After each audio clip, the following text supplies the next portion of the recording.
Bonjour et bienvenue à cette troisième capsule du chapitre 2 sur les triangles semblables.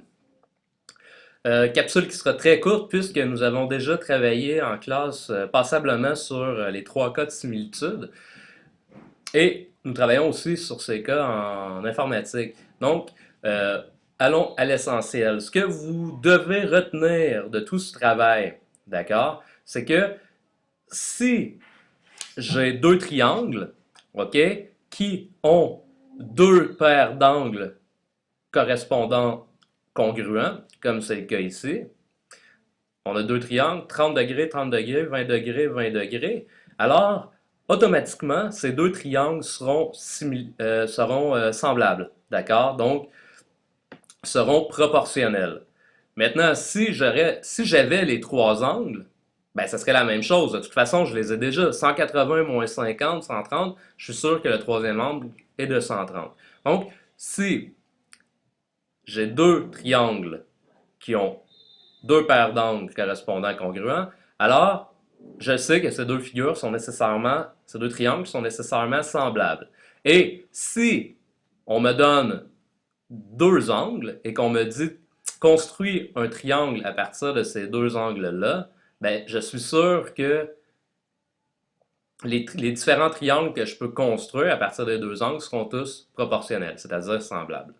Maintenant, si je connais les trois côtés de deux triangles et que je fais le ratio des côtés homologues, autrement dit, le plus petit côté avec le plus petit du premier triangle avec le plus petit côté du deuxième, le moyen avec le moyen du deuxième, le plus gros du premier avec le plus gros du deuxième, et que je regarde le coefficient d'agrandissement ou de rétrécissement, s'il est le même pour les trois côtés, alors je sais que ces deux triangles sont semblables.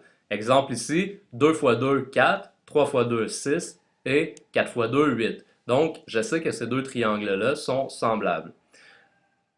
Comme pour le cas précédent, si jamais on me dit, ah, j'ai un triangle, OK, avec les grandeurs suivantes, 2, 3 et 4, alors tous les triangles que je peux construire, étant des multiples des côtés du premier triangle, seront des triangles qui seront proportionnels.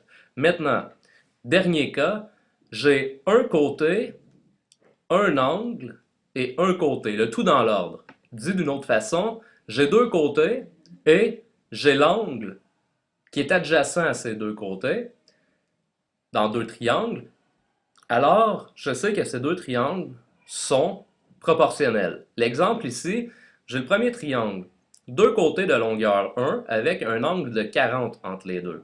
Bon, si je fais x2, j'aurai des côtés de longueur 2 et l'angle, lui, ne change pas. Hein? On le sait, quand on fait des figures semblables, les angles restent les mêmes.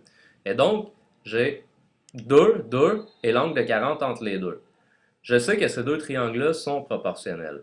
Si je regarde par rapport au deuxième triangle, j'ai un coefficient de proportionnalité de 3. Donc 1 fois 3, 3, 1 fois 3, 3, et on a le même angle.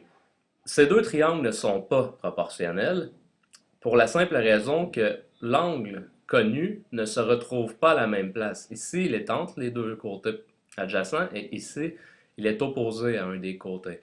Donc, on ne peut pas dire que ces deux triangles-là seront proportionnels.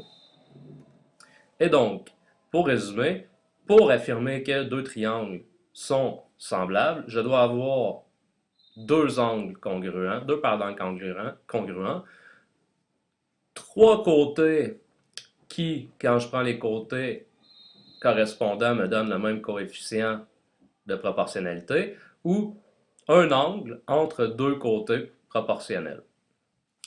Voilà, ce qui complète cette courte capsule sur les cas de similitude. Maintenant, je vous invite au prochain cours à commencer les exercices et à me poser des questions s'il y a quelque chose qui n'est pas clair. Merci.